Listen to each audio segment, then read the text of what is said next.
Lovely people, Coupon and Crystal here. Welcome back to the channel, guys. It is time for Frugal Tip Tuesday, guys.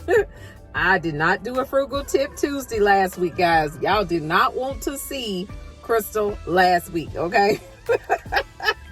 That's a whole nother video for a whole nother day.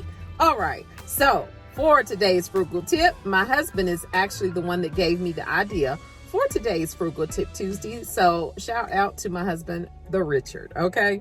Now, in today's Frugal Tip Tuesday, we are going to talk about inexpensive ways that you can up your Thanksgiving holiday celebration at your home. If you're having people over, you're having family members over, let's make it interesting. Not just a bunch of people sitting around waiting to eat. Let's do some games, guys, because that's actually what we usually do when we get together. And I have get-togethers at my house with my family. We usually have some type of games, okay? Whether it's a baby shower, birthday party, we're doing some games.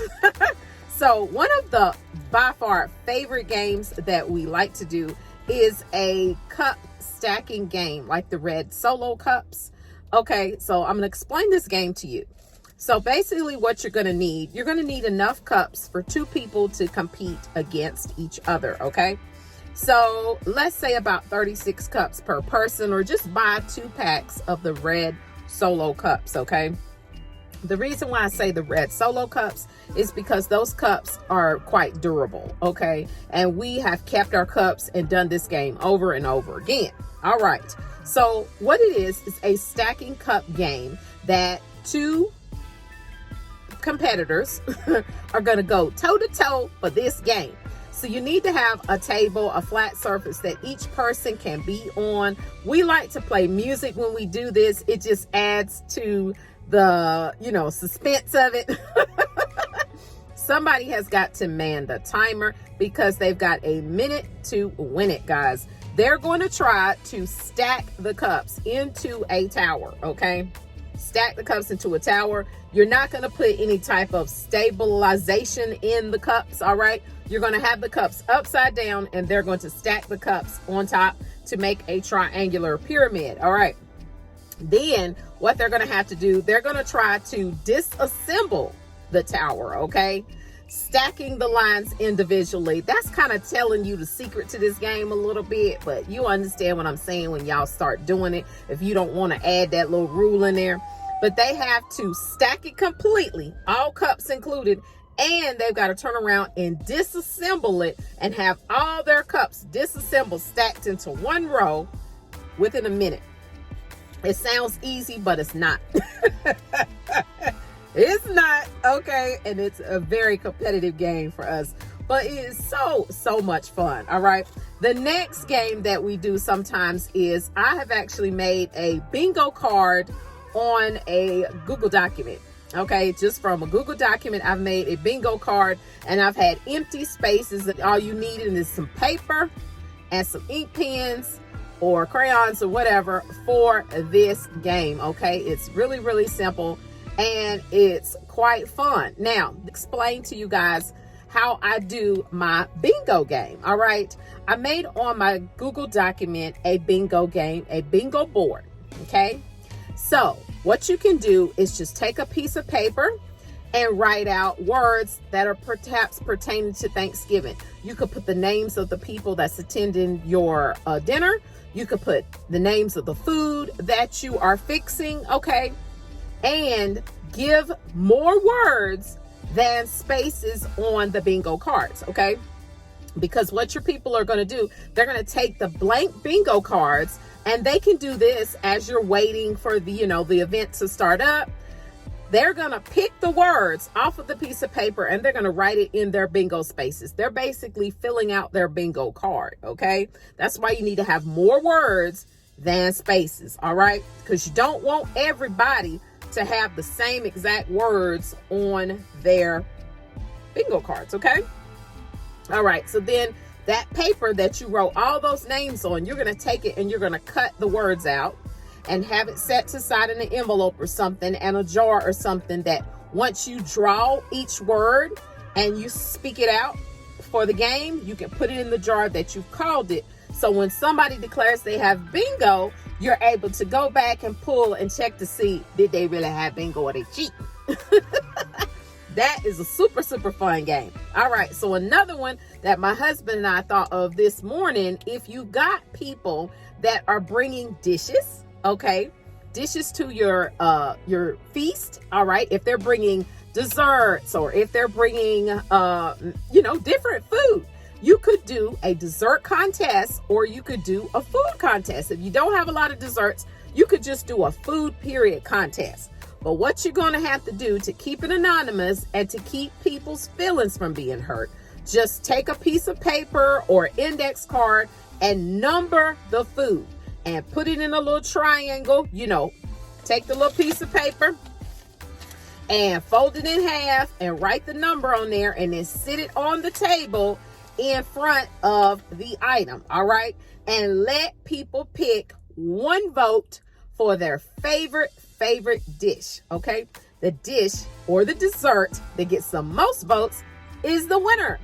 Have a prize for that winner. Y'all are couponers. Y'all got some stuff y'all can put together. I know you do. Okay, but the reason for doing it anonymous, not letting people share their votes, they gotta secretly fill out their thing, fold it up, and then put it in the jar, bowl, whatever. Okay, so get people to do that so that way nobody has hurt feelings at the end of it. But I think that would be super fun. And it would also, if you go ahead and send out a text message, it might get more people to bring some more food. Okay? Guys, and the next game is absolutely the funnest game ever. We actually tried this game at a Christmas party we had several years ago. And it is the Saran wrap. I call it the Saran wrap ball game, which basically what you're doing, you're going to get you some Saran wrap, and you guys are couponers. So I'm sure you've got all kinds of little knicky knacks and little things that you got that you could actually put into this ball. Okay. We've put money in here. We've put makeup, nail polish, jewelry, scarves. We've put all kinds of stuff in this Saran wrap ball. We've done it at baby showers for my daughters. We've done it several times, but it's such a fun game. So what you're going to start, let's just say this is your first item. Okay. Your first item, you're going to wrap the Saran wrap around this item.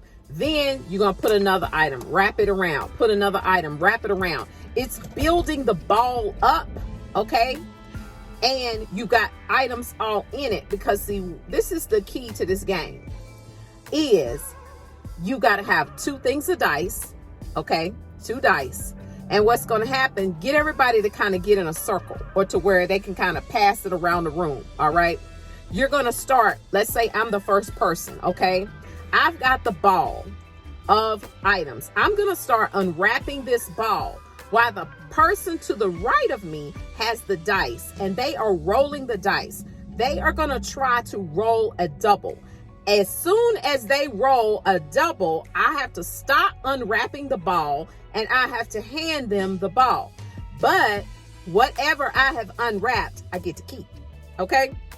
So that's what makes this game so absolutely funny and amazing, because you're actually everybody is trying to tear that doggone Saran wrap ball of items up because they want to get whatever they can out of there. But what I found is the key to really getting this game to be interesting, you got to wrap the items good. You got to wrap it good. You don't want it to be to where they can just pull one strip of Saran wrap and then, 3 or 4 items fall out.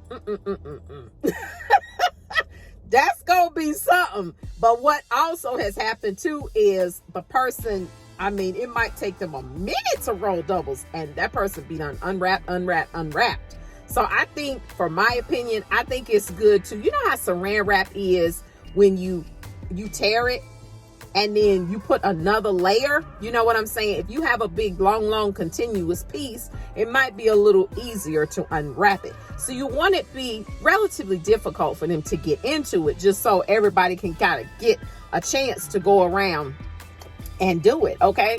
Another idea that we have is not necessarily a game, but you could always allow people to write what they're thankful for. Okay.